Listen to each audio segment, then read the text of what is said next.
Hi friends, எல்லோரும் எப்படி இருக்கீங்க? எல்லோரும் நல்லா இருக்கீங்க அப்படின்னு நினைக்கிறேன். ஆக்சுவலாக இன்றைக்கி என்னுடைய ஹேர் கேர் ரொட்டீன் பற்றி கேட்டிருந்தீங்க. ஸோ அகல்யா அவங்க தான் மறுபடியும் கேட்டிருக்காங்க, என்னுடைய ஹேர் கேர் ரொட்டீன் சொல்லுங்கள் அப்படின்னு சொல்லியிருக்கீங்க.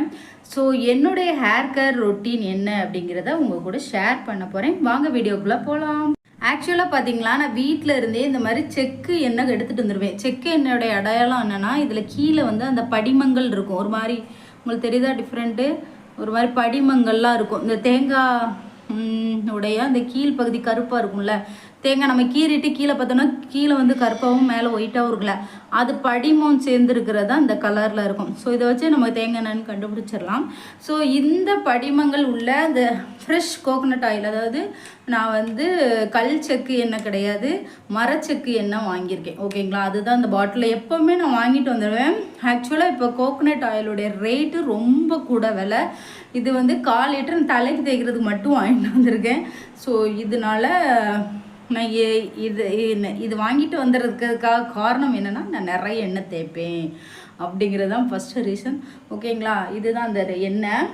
இந்த எண்ணெயை நம்ம பம்ப் பண்ணி எடுக்கிறது கஷ்டம்னால இந்த பம்பிங் பாட்டிலில் போட்டு வச்சுருக்கேன். இது பழைய லாரியலுடைய சீரம், ஹேர் சீரமுடைய பாட்டில். ஸோ இன்னும் இவ்வளோ இருக்குது, முடிஞ்சோன்னா அதை எடுத்து நான் ரீஃபில் பண்ணி வச்சுக்குவேன். இதுதான் என்னுடைய எண்ணெய். ஃபர்ஸ்ட் நான் என்ன பண்ணுவேன் அப்படின்னா, உள்ளங்கையில் தான் ஊற்றுவேன் எண்ணெயை. உள்ளங்கையில் இதை ஓப்பன் பண்ணிக்கலாம், க்ளோஸ் பண்ணிக்கலாம். இந்த மாதிரி ஊற்றிக்குவேன். ஊற்றிட்டு நடு உச்சியில் தான் முதல்ல நான் வைப்பேன். ஐயோ, கீழே சிந்திச்சு. நடு உச்சியில் வச்சுருவேன்.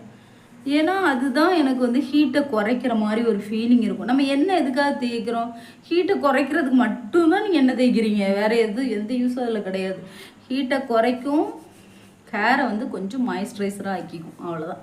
இந்த 2 பர்பஸ் மட்டும்தான் ஆயில் தேய்க்கிறதுல இருக்குது. ரொம்ப நேரம் ஆயில் இருந்தீங்கன்னா டேண்ட்ரஃப் வரும், எல்லாம் வந்துடும்.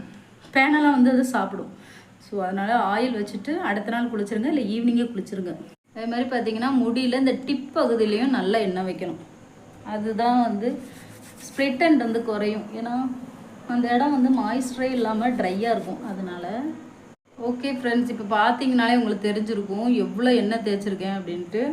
நல்ல ஒரு கிளிப் போட்டு விட்டுருவேன்.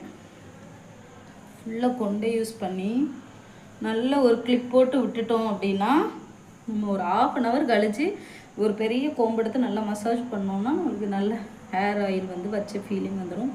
ஸோ இந்த மாதிரி ஒரு கொண்டையை போட்டுட்டு அது பாட்டில் ஊறிக்கிட்டு இருக்கும். 1/2 hour கழித்து நான் நல்ல ஒரு ஹேர் கோம்பு வச்சு நல்லா மசாஜ் பண்ணுவேன்.